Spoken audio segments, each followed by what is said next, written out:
আপনাদের সামনে আজকে আমি একটা অসাধারণ মোটিভেশনাল গল্প শেয়ার করতে যাচ্ছি। বিশ্বাস করুন, আপনি যদি এই গল্পের গভীরতা বুঝতে পারেন তাহলে আপনি অনেক কিছু শিখতে পারবেন। এক জঙ্গলে একটা কাক থাকতো। সে অনেক খুশি এবং আনন্দে থাকতো। কিন্তু একদিন সে একটা খুব সুন্দর সাদা পাখি দেখতে পেল। সে ওই পাখির কাছে অনেক দ্রুত চলে গেল।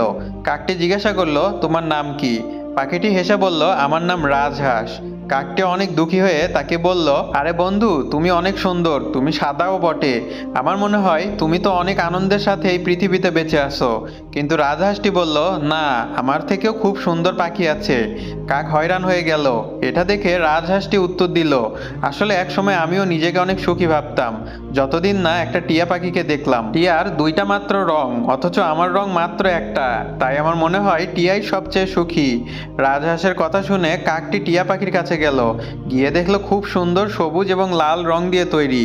তারপরে কাকের সব কথা শুনে টিয়া উত্তর দিল, দেখো, আমিও নিজেকে অনেক সুখী ভাবতাম যতদিন না ময়ূরকে দেখলাম। আমার রং মাত্র দুইটা, কিন্তু ময়ূরের অনেক বাহারি রং আছে। কাকটি তখন ময়ূরকে খুঁজতে লাগলো। সে কয়েকদিন ধরে ময়ূরকে খুঁজলো, কিন্তু সে ময়ূরকে খুঁজে পেল না। কিছুদিন পর সে জানতে পারলো ময়ূর শহরের একটি চিড়িয়াখানাতে আছে।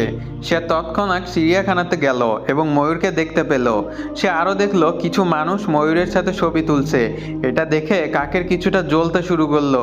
সে ময়ূরকে উদ্দেশ্য করে বলল, তুমি অনেক সুন্দর, প্রতিদিন হাজার হাজার মানুষ তোমার সৌন্দর্য দেখার জন্য আসে, কিন্তু ওরা যখন আমাকে দেখে সাথে সাথে তাড়িয়ে দেয়। আমার মনে হয় তুমি পৃথিবীর সবচেয়ে সুখী পাখি। ময়ূরটি উত্তর দিল, আমিও তাই ভাবতাম এক সময়, কিন্তু আমার সৌন্দর্যের কারণেই আজকে আমি চিড়িয়াখানাতে আটকে পড়ে আছি।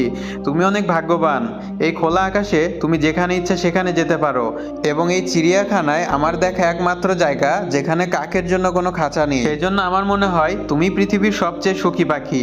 এই গল্পটি থেকে আমরা শিখতে পাই, সৃষ্টিকর্তা আমাদের যা দিয়েছেন সেটাকে আমরা কৃতজ্ঞতা প্রকাশ করি না। আমরা অযথাই অন্যের সাথে নিজেকে তুলনা করি এবং মন খারাপ করে হীনমন্যতায় ভুগতে থাকি। গল্পটা ভালো লাগলে অবশ্যই ভিডিওতে একটা লাইক দিয়ে আপনার বন্ধুদের সাথে শেয়ার করে দিবেন। আল্লাহ হাফেজ।